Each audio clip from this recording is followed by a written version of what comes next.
What if the thing keeping you gambling isn't the hope that you'll win? What if it's the belief that you've already ruined your life so badly that stopping doesn't even matter anymore? Because there's a point in gambling addiction where it stops being only about the money. You're no longer gambling because you genuinely believe the next bet is going to fix everything. You're gambling because you hate the person you've become, and every new bet gives you another reason to keep hating that person. It actually feeds it, and that's part of gambling addiction that I don't think we talk about nearly enough. The self-hatred and the disgust, or the voice in your head that takes every mistake you've made and turns it into evidence that you're actually a horrible person who doesn't deserve anything better. Addiction doesn't just make you regret what you did, it compounds the shame. So when you lose a bet, you think, how could I be this stupid? Or if you lose your bankroll again, you think, what's wrong with me? I can't figure it out. Or you make another deposit after promising yourself you were done and you think you're a pathetic person.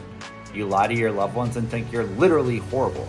And you finally put together a winning day and then give every dollar back trying to win a little bit more and think, of course I did, because this is who I am. And that last sentence is where things get really dangerous. This is who I am. Not I made a terrible decision, or I have a serious gambling problem, or I need help. It becomes I am the problem. I'm selfish, I'm weak, I'm a liar, I ruin everything, and I don't deserve another chance. And once you start believing those things about yourself, your behavior begins to follow that belief. Because why would a horrible person protect their future? Why would a horrible person save any money or ask for help? Or why would a horrible person believe that their life could ever be different? So you just go back to gambling. And maybe you tell yourself it's because you need to win the money back, but underneath that, part of you may already believe you're going to lose because you always gamble to zero. And when you lose, it confirms everything you already believed about yourself. See, I knew I'd screw it up. I knew I couldn't stop. I knew I didn't deserve to get out of this. That's the loop. You gamble, you do something you regret, you feel ashamed, you hate yourself, and because you hate yourself, you stop caring about what happens to you, and then you gamble again. And the gambling creates that shame, and the shame sends you back to gambling. That's why simply telling someone to make better decisions usually isn't enough. They probably already know they're making horrible choices right now, and they're thinking about those decisions constantly. They replay every lie, every deposit, every dollar lost, and every person they disappointed. They don't need another person telling them how badly they screwed up. There's a very good chance they are already saying that to themselves, if not far worse than anything you could ever say to them. I want to be really clear about something. Understanding the shame does not mean removing responsibility. I was responsible for the bets I placed, I was responsible for the money I lost, and I was responsible for the lies I told and the damage that I caused. Addiction can explain your behavior, but it doesn't erase the consequences of it. But accountability and self-hatred are not the same thing. Accountability says, I did something wrong and I need to take action to repair what I can. Self-hatred says, I'm permanently broken, so there's no point in trying. Accountability gives you somewhere to go. Self-hatred keeps you exactly where you are. And I think a lot of people confuse the two. They believe that if they stop beating themselves up, they're letting themselves off the hook, and they think forgiving themselves means pretending the damage never happened. It doesn't. You can acknowledge every single thing you did without deciding that those are the things that are going to complete the definition of who you are. You can owe people an apology and still believe you deserve recovery. You can face financial issues and still build a different future. And you could admit that you hurt people and still become someone who no longer causes that kind of harm. Those things can all exist at the same time. You are responsible for your actions, but you're not beyond recovery. And I know that can sound like something people say because it feels good, but recovery isn't about pretending you are secretly this perfect person the entire time. It's not about rewriting the past. It's about deciding that the worst things you did while you were sick do not get to control every decision you make for the rest of your life. For me, there were things that I did while gambling that were completely against the person I thought I was. I lied, I hid, I stole, I made promises that I broke almost immediately. I could always say I'm done gambling and place another bet a couple hours later. Every time that happened, I trusted myself a little less, and eventually my own words meant nothing to me. And when you can't trust yourself, you start believing nobody else should trust you either. And that can make you start to isolate and avoid the people who care about you, and it can make you hide the problem longer because you're terrified that once people know the truth, they'll see you in the same way that you see yourself. But hiding it doesn't protect you, it protects the addiction. Shame thrives in secrecy because secrecy allows that voice in your head to go completely unchallenged. Nobody's there to say, you have a serious problem, but you are not a hopeless person.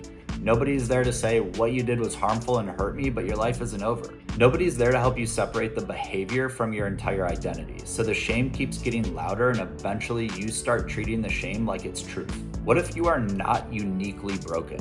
What if you're just dealing with an addiction that changes the way you think, act, and make decisions? What if other people have done things they never believed they were capable of doing and still recover? What if the fact that you feel remorse doesn't prove you're a horrible person? What if it proves that the person you want to be is still in there? Recovery begins when you stop asking, how could I have done all of this, and start asking, what do I need to do next? That might mean telling someone the truth. It might mean handing over control of your money for a period of time. It might mean self-excluding from gambling platforms. It might mean going to a GA meeting. It might mean working with a therapist who actually understands gambling addiction. It might even mean accepting that you can't repair everything immediately. Because one of the traps in early recovery is believing you have to fix your entire life at once. You look at the debt, your relationships, career damage, the lies, the trust you destroyed, and the size of the mess becomes another excuse to give up. But you did not create all of that damage in one day, and you're probably not going to repair it in one day either. The first goal is not to solve your entire life. It's to stop making the hole deeper. That may not feel like enough, but it is. One day without gambling won't repair your finances, but it prevents another day of losses. An honest conversation might not immediately rebuild trust, but it ends one part of the secrecy.